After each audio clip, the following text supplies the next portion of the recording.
What is going on, IK fam? BN. I am excited and finally back again. I know I missed out on the video yesterday, but I'm going to be bringing you guys some consistent content this week, so I'm pretty excited. Today we're going to be talking about a few things in this video, and that is going to be, we're going to talk about the new Player Academy Tech Editions to our research, which is always nice, and give some opinions there. I'm going to do an Easter event kind of wrap up, and then we're going to talk a little bit about some of the potential Chronicles that we might be seeing coming up soon. Now, let me start off, as always, if you enjoyed the content, sub to the channel, give us a thumbs up and a like, and then lastly, if you want, turn that notification bell on to get updates on when we have new content coming out. Of course, in the description down below, you can find official Infinity Kingdom resources, along with if you want to join our Discord server. Now, talking about the Academy. This has been somewhat of a contentious point that I have seen discussed on the official IK Discord. Now, they recently added some new techs. You can see here, Frontal Strike, Spear Dance, Mounted Charge, Enhanced Crossbow, Invulnerable, Iron Rule, Whip and Spur, and Archer Armor. Now, these are essentially just one tech research, attack, and defense additions. So you can see here it says an unstoppable heavy blow, the shield and attack power is greatly increased. So you have attack here for each of the unit types, and then you have defense. The defensive power of the shield is substantially increased. So you can see that, right, shield and defense here at 12, right? So it's just a one tech research. Now, if you were far enough in the tree at a certain point on the troop branch, you just got these already researched. Now, keep in mind it's only 8 techs. It's not like each of these were, 0 of 5 or 0 of 10, right? So it's not that big of a deal, but you're also getting compensated based on how far you were in the tree.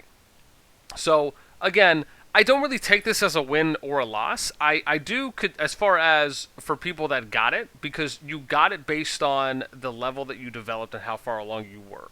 I do take it as a win, however, because they are adding more technologies to the tree.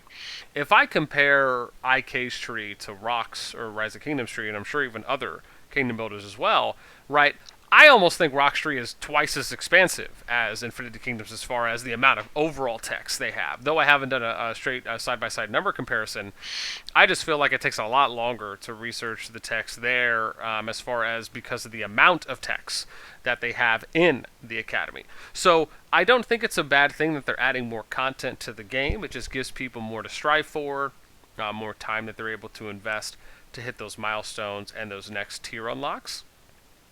But I did notice that some people were kind of up in arms about it because some people got the techs already completed, and then others, just now have more to work on before they can get to later because they're kind of putting in these gatekeeping requirement hurdles, if you will, before you can advance to the next columns. I get that.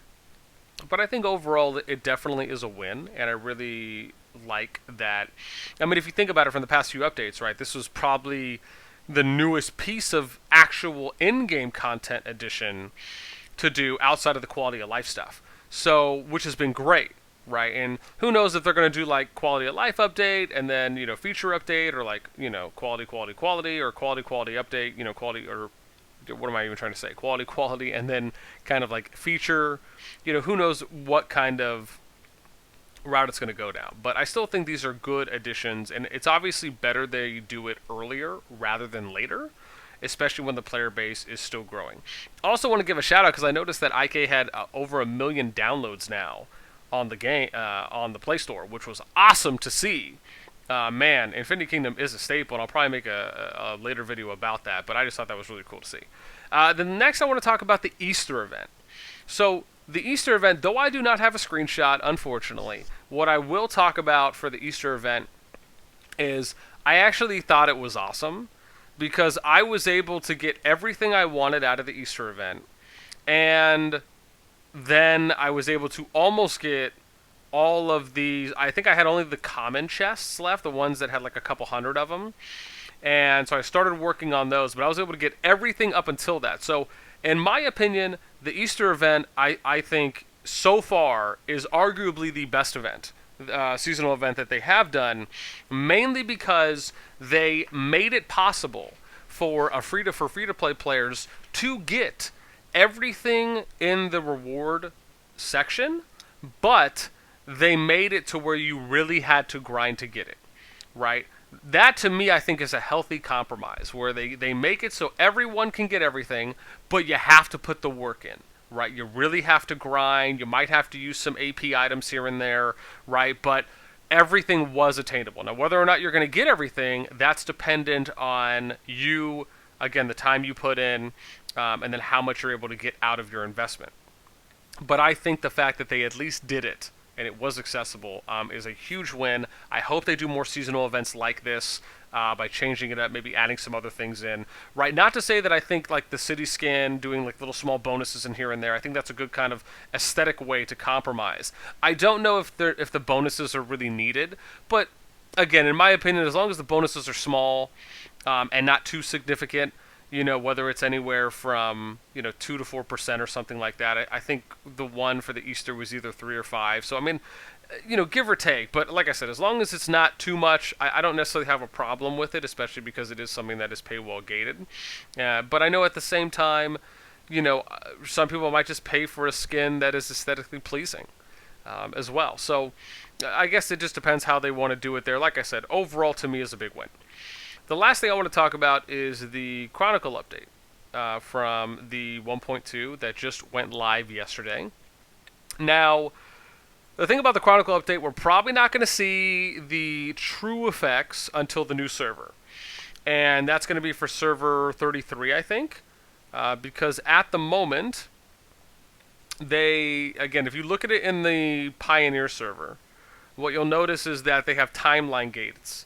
And even if we go over to, let me see here, where's my third one? If we go here to, this is server 32. And even if we go, like, let's say character, right, let's scroll down, we do new account, right, you see 32 is the newest server. What this means is that based on how Chronicle is being changed, where they're now putting kind of a gated timeline on it, right, you could see this layout has changed.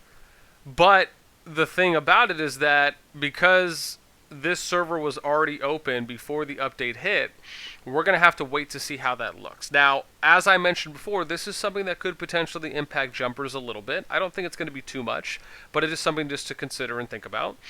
In addition to really the game potentially taking, the servers potentially taking longer to hit certain milestones.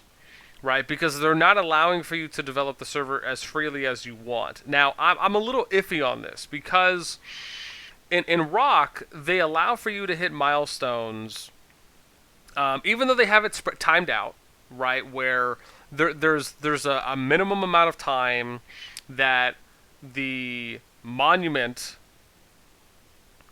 monuments will finish, which is just the Chronicle comparison word for how they do it in IK to Rock, right? So like for example, each of the Chronicles, except they're just called Monument chapters in Rock, right? Each of them would take 2 to 5 days or 2 to 6 days, something like that. And at the end of it is when it finished. Now, for some of the chapters, you could the moment they start, you could finish it, right? And then it just has a 24-hour like delay countdown. Is how they do it. But given that, so again, I don't know if every single Chronicle with the new update is going to be where you absolutely have to wait until it finishes, or if you complete it early, can you move on, right? For some of them.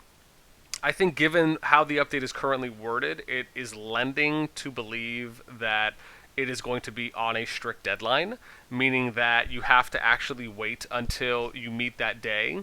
What this does is it could delay how your server is able to develop. For example, meeting like contention of relics.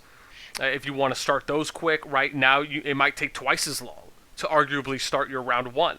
It may take longer to start round 2 and round 3 before you can get into that back-to-back rotation after round 3 concludes. It can also delay because these things are being delayed. It also means that it's going to delay how soon your factions can participate in COR to then get those special tiles, the gold. It's going to delay how soon you can start leveling up buildings, how soon you're going to get access to higher returns on your harbor shipments that you're sending out, right? So these are all things that are going to just make the kingdom's timeline longer. Now, IK has been doing things like this for a while now. We saw this when they did the V1.0 update, where they changed up the way Alliance technology was working. Before, you could just upgrade techs back to back to back. Most people would just do big family. There wasn't a limit or a restriction like there is now, where you can only upgrade a tech based on where your current Alliance level is, right? So that's something they did that kind of delayed how quickly alliances were developing, and now I think with them adding this kind of final, maybe near final touch to the Chronicles, right, this is now just going to be even a deeper delay, and a longer delay, if you will, for servers and then alliances developing overall. And maybe this is what their goal was, to try and hit this ideal timeline, so that way servers aren't developing as fast, people have a little bit more to look forward to. Maybe it'll help them out so they can, give them a little bit more leeway on putting out more content. I mean, whatever the reason may be, right, if this is what kind of their end goal is, then I think good on them, right, for adding these things in earlier rather than later. Because, I can only imagine if the game gets to 5-10 million downloads and they add this thing in a year after, right, it probably could turn some heads. But again, I still think it's about perspective, right? Sure, as a player, you're thinking to yourself, man, now it's going to take longer for me to get to these things. But in hindsight, right, how quickly do you really want to finish a server, right? Do you want to finish a server within, all the Chronicles within 30 days? That seems a little bit too early, right? I think it's good that, in my opinion, I think that they're spacing it out for the right reasons, if so. So, guys, those are just my thoughts, or guys and gals, I should say. We're always trying to remain gender neutral. But, again, I hope y'all enjoyed. And I would love to hear what you think. Whether it's the first part about me talking about the new player tech update, if it's about my thoughts on the Easter event, or the recent Chronicles and kind of delay now that we're going to start seeing in servers for timelines. Again, I would love to hear that. Let me know in the comments down below. And then, as always, until next time, peace!